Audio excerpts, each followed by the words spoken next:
Okay. Hindi pa. Amy, are you ready? Yes po. Okay. Kung magaling yung partner ko, sir, nakakahiya if I don't do her justice. Yeah. Magaling po siya. Magaling po siya, Andrea. Okay, 5, 4, 3, 2, 1. You may start. Alright. Good morning, everyone, and welcome to your cookery NCT class. My name is Chef Andrea Amado, and I'll be your trainer for this course.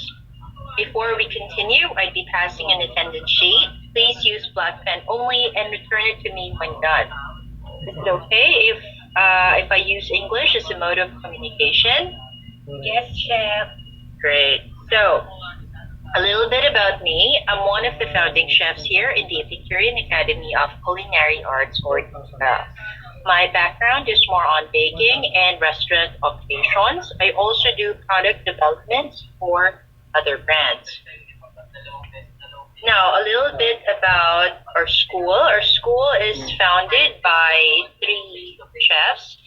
So, besides me, we have Chef Pauline Damio. We also have Chef Gabby Branch, who has been an industry practitioner for over 2 decades and a consultant for many restaurants. He's also one of the people who developed the training regulations, or TR, for cookery and food. Now, DICA during the lockdown focused more on lifestyle courses, but now since the country is opening up, the focus will be more on TESDA, certificate, and diploma programs. And of course, DICA is TESDA accredited. We're located in Alabang, Zapote Road, where the location is easily accessible with lots of parking. Now, we're going to do a self-assessment checklist. This will help me as a trainer identify your learning style. So I'm giving you a 15-minute period to finish the checklist. So are you done? Yes, Chef. Great. So next, I'm giving you a pretest. Don't worry, this is not graded. This way, I'll know which part of the competency you are familiar with. Now, if you are competent with a particular core competency, all you need to do is submit evidences for your RPL, or recognition to prior learning, form of certificates, photos, or video evidences. This way, I can identify the training gaps, focus on your training needs. So I will be giving you 15 minutes to complete this. This is a 20-item, 10 true or false questions and 10 multiple choice questions. Now, one thing you have to understand in TESDA is that there are a lot of acronyms, and it can be overwhelming at first. So I guarantee you that after hearing it 4 to 5 times, you will get the hang of it. So, are you done with your pretest? Yes, Chef, I'm done. Bilis naman. Okay, so now that you're done with your pretest, let's have a 1-hour lunch break, but please be back in an hour or earlier so we can start on time. Okay. Thank you, Chef. Okay, I hope you guys had a full lunch. I hope no one here is sleepy, as we still have the rest of the afternoon. Now, before we continue, I'd like everyone to fill up the attendance sheet. So this is going to be a ritual every time we start listing your name and documenting that you're here is incredibly important. So don't forget to use black ink pen. Okay, so again, I mentioned earlier, there's a lot of acronyms. You just have to get used to it, and I guarantee you it's going to be much better once you understand what the words mean. Now, one of the great things about the TESDA programs is the CBT, which focuses on trainees and not the trainer per se. So, Ms. Cruz, can you please read the slide? Done? Okay, let's move on. Now, characteristics of CBT. So it's very simple, it's self-paced, it's modular, so it adjusts based on what you already know. That's why earlier I was asking you for evidences for your RPLs. That way, we can modify this and base it on what you already know. We can omit what you already know, so you don't have to go through that. So, can I get a volunteer to read the slide? Okay, thank you. So, next, for you to better understand this, you have the traditional and the CBT approach. So this is a comparison of two styles of learning. So you can easily see the difference between both practices. So is anyone, can I get another volunteer to read this? Fantastic.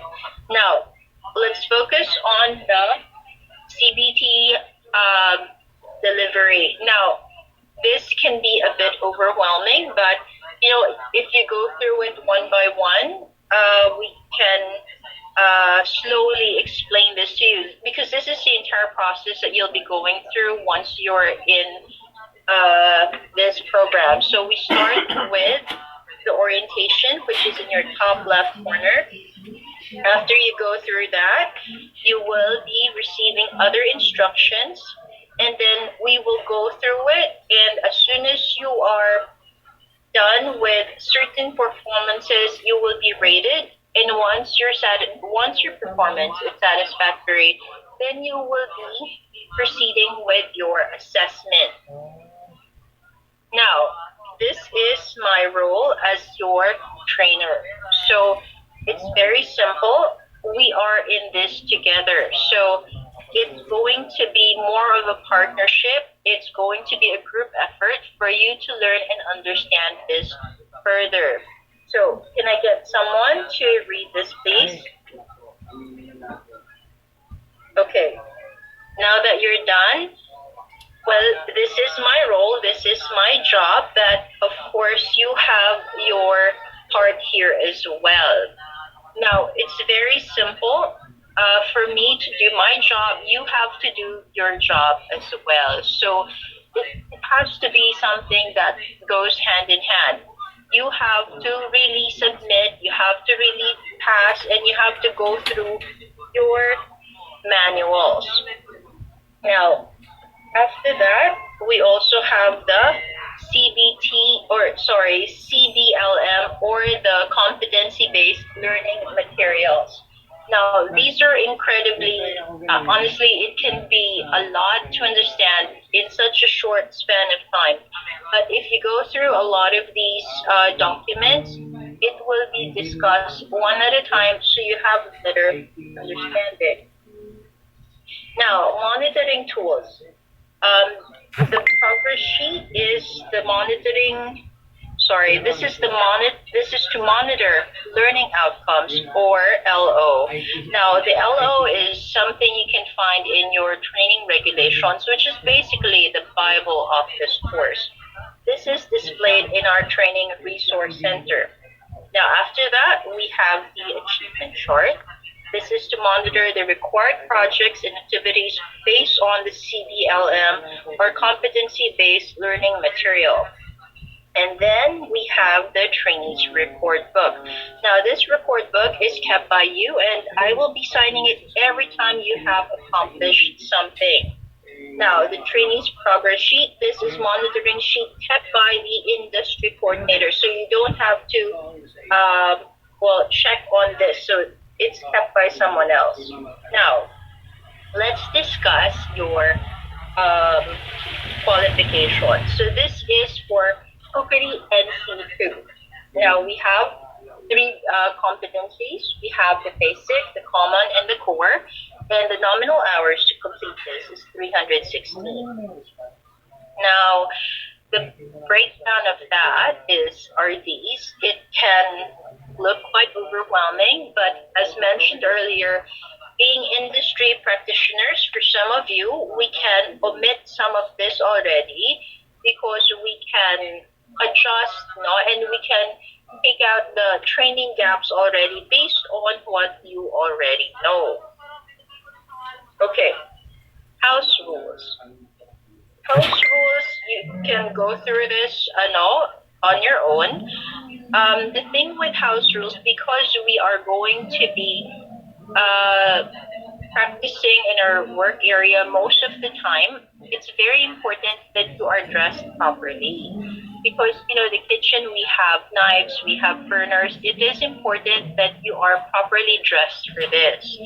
Now, for everything else, while you are here in the center, it is important that you give it your 100%. So that means cell phones should be set aside. Of course, for emergencies, we can understand, but generally, we need you to be here 100%. Okay, so you can fully understand the instructions given.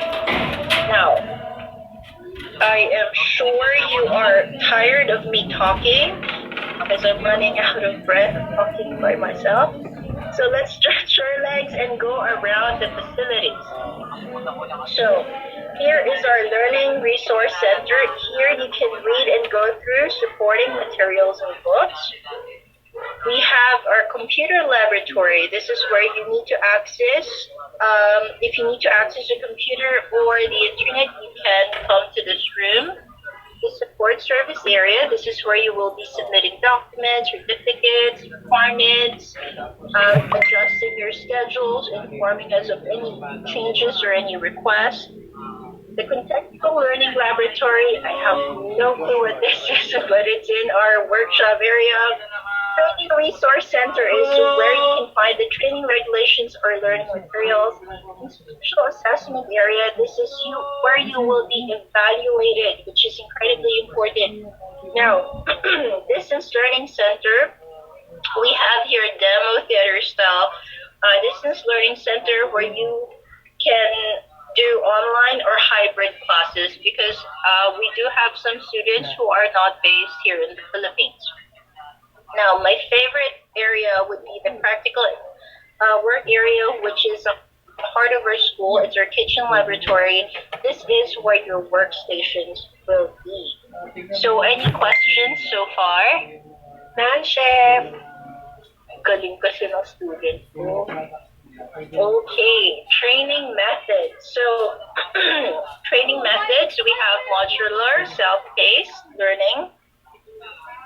So unlike traditional learning experiences, the fact that it is modular and self-paced, it's a lot easier for you to adjust and adapt.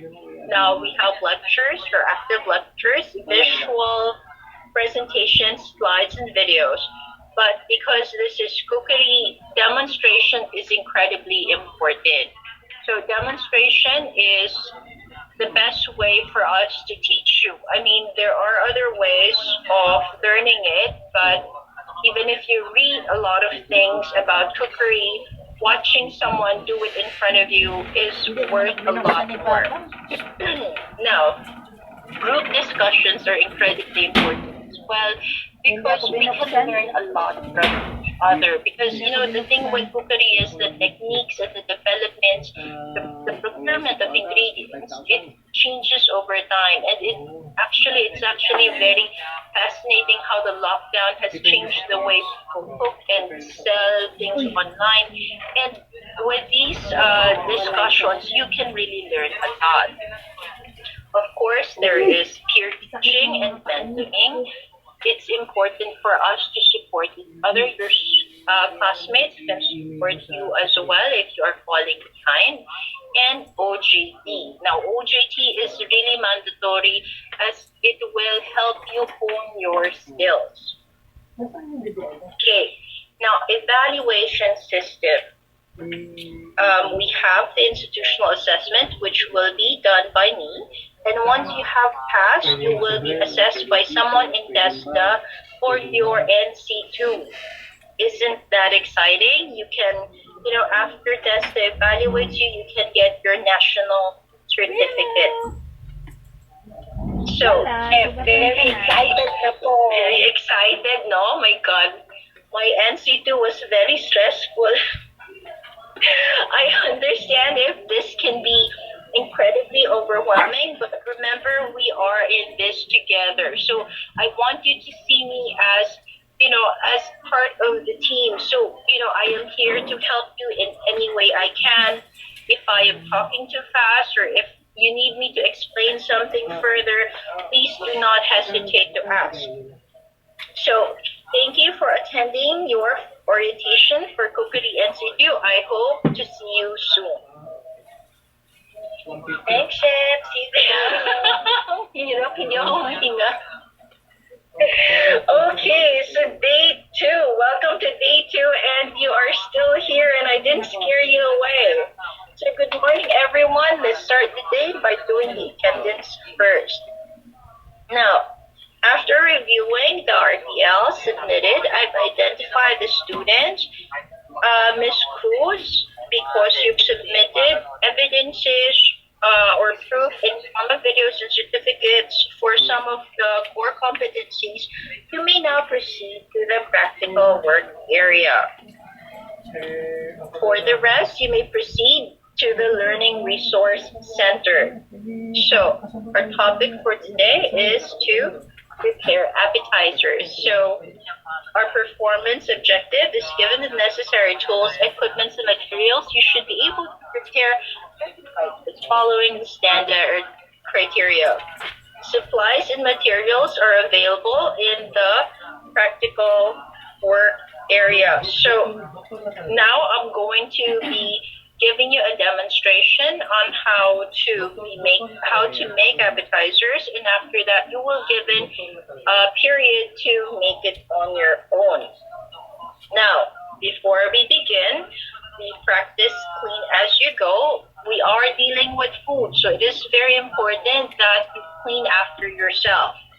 You wear proper attire, especially in the kitchen. I will never let you in if you have your hair not tied properly, or if you're not wearing proper footwear. Remember, we're dealing with knives, and if you wear, oh my goodness, open-toed shoes and the knife would fall off, I will send you home with your toe.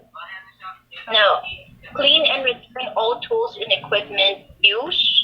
And when in doubt, please ask me. We are dealing with sharp objects here, and I do not want any accidents.